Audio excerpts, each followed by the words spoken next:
everybody, so today, as you can see, we're going to be talking about the Sega Saturn. This one here is the Japanese version. I was lucky enough to get it on loan for a few days, but first things first, this guy has lost his memory, so let's quickly restore it. So that is quite an easy little fix here. We're going to pop it open, and you see that its battery is missing altogether, so we're just going to replace that real quick with a new one. And that only takes a couple seconds, and you'll be able to save and set the time. There we go. And then we just put the lid on, and we're ready to go. In less than 1 minute fix, and we have restored the memory to our little friend here. So, as I mentioned, that this is the Japanese version. So that means that we're going to be playing some of the Japanese versions of the games. A little glare here. Let's try to reduce that glare. So I just brought a little sampling of a few different games we'll be taking a look at. This one I'm looking forward to. It's a pretty neat little shooter. But one of the neatest things about the Sega Saturn is this really nice little controller here. This is a pretty good little controller. A little dirty. We'll clean that up though before we give it back. But feels pretty good in the hands. The closest thing I have to it is my Hyperkin, but it doesn't have the shoulders. Actually has this weird mode here. What does that do? And it feels somewhat similar to this one. Actually, you can hear that versus this one, which is probably because this one's more broken in. So if you're looking for something as close as you can get to this, but play it on a Retron, I think this is pretty much your closest bet. But all of that aside, one of the reasons why I am talking about this today is because I'm going to be doing an unusual little hookup with it. And get all these plugged off, because we're going to be running this through S-Video here and then converting it to HDMI back here. Because you don't really have RGB really available. With FrameMeisters no longer being produced, the prices of those are skyrocketing. But you still get quite a little boost in the image quality with S-Video. And this is a much more affordable option for just kind of bringing up the quality of your images that you can get out of the Sega Saturn. One thing I wanted to talk about was how important it is to take good care of these systems. Sega Saturns are a little notorious about being fairly fragile. And as time goes on, there's fewer and fewer reliable ones on the market. And it's quite suspicious being able to buy them without having some major issues. I mean, I can't even buy a little Nintendo Wii off of eBay without having issues. So here we have our S-Video cable here. So we have our hookup. Nothing too unusual back here. And as you can see, we have our plug right here. And so you can have it go from S-Video to S-Video, or you have your standard RCA. So,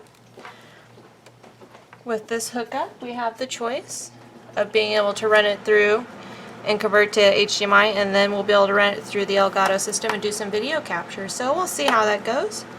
You'll have to mind the air conditioning. It is 107 today, so we'll just have a little bit of that background sound in the background. So let's take a look at the hookup and setup that I'm going to be doing for this, and we'll see how the games look. Alright, so now we have it all hooked up. So I have it showing on the 55-inch Samsung. For pretty much all my games, this TV seems to show the best image quality. So we'll see if we can move back. You'll have to excuse the wire hell that I created down there. We're still working on that. But if we go here, we can tinker around with the image setting.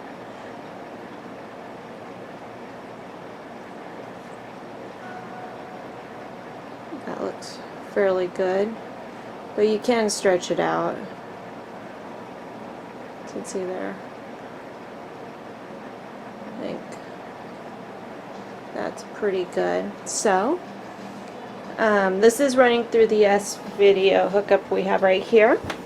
So here we have it going in with the sound, and then the S-Video, and then we have the HDMI coming in through, running up into here, and then going to the PC. I'll show that in a minute. And then back here, we just simply have the S-Video hookup right here. So it's a pretty clean, easy setup, and it looks great.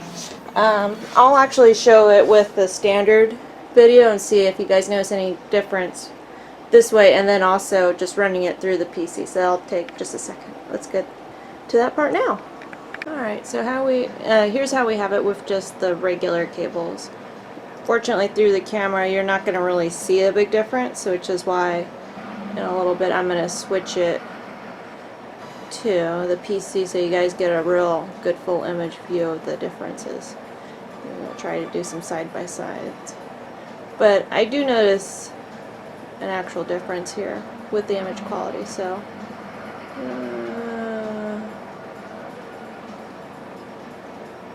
I actually that's pretty decent.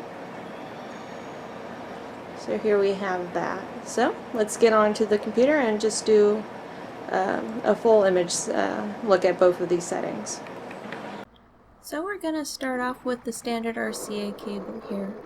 I really want you guys to pay attention to the ship, the basic firing, and then the enemies as they come on. You notice the image isn't particularly sharp or clean.